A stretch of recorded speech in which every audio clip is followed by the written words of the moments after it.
Drugs were found in his luggage.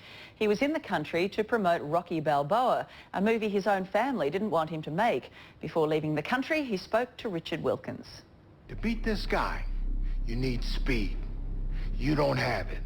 And you got arthritis in your neck, and you've got calcium deposits on most of your joints. So what we'll be calling on is good old-fashioned blunt force trauma. It's the comeback of the century. Sylvester Stallone pulling the gloves back on for one last fight. What is keeping him up, Bill? I don't know. It's been 30 years since Rocky Balboa first hit the big screen. Now he's taking us back to where it all began.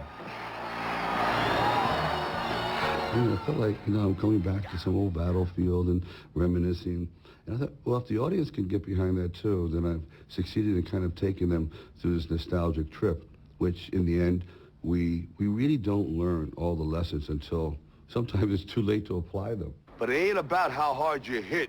It's about how hard you can get hit and keep moving forward. How much you can take and keep moving forward. That's how winning is done. Like every actor, like every artist, your career has had highs and lows. You noticed. Rocky's got to be an all-time high, though, huh? Well, it's the greatest thing that ever happened. Early on in my career, I went, oh, God, did I peak too soon? I guess maybe I did, because it was just such a rare occurrence. And to be able to bookend it, it's amazing. I want tighter, tighter, tighter. But for the champ, it wasn't easy jumping back in the ring. It took him 6 years to convince investors, fans, and even his own family to let him go another round. He's getting old. My wife is crying hysterically. My children are going, no, don't do it, please. No more bad movies. I know, but I got to try this. I mean, if we don't get that many shots, kids, and if I made a few mistakes, but everyone's fantasy, and I think that goes for all of us, is if we could just go back and try to fix one thing in our life, and you may not be able to, but you want the opportunity. Don't you care what people think? Doesn't it bother you that people are making you out to be a joke and that I'm going to be included in that?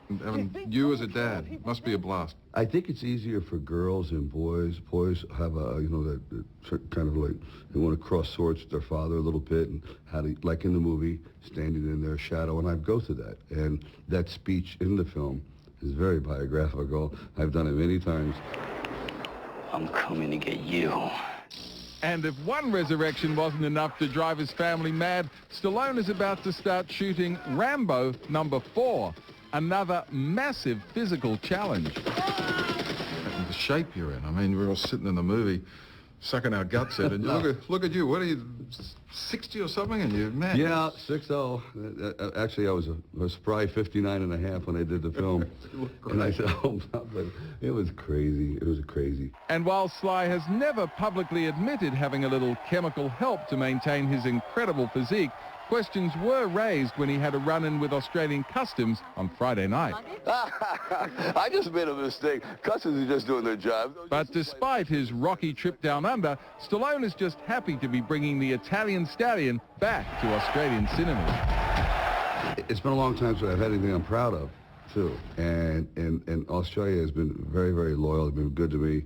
Sometimes when I didn't deserve it, some of the films that weren't good, I thought, this is a big one. Richard Wilkins there with Sylvester Stallone, and Rocky Balboa opens around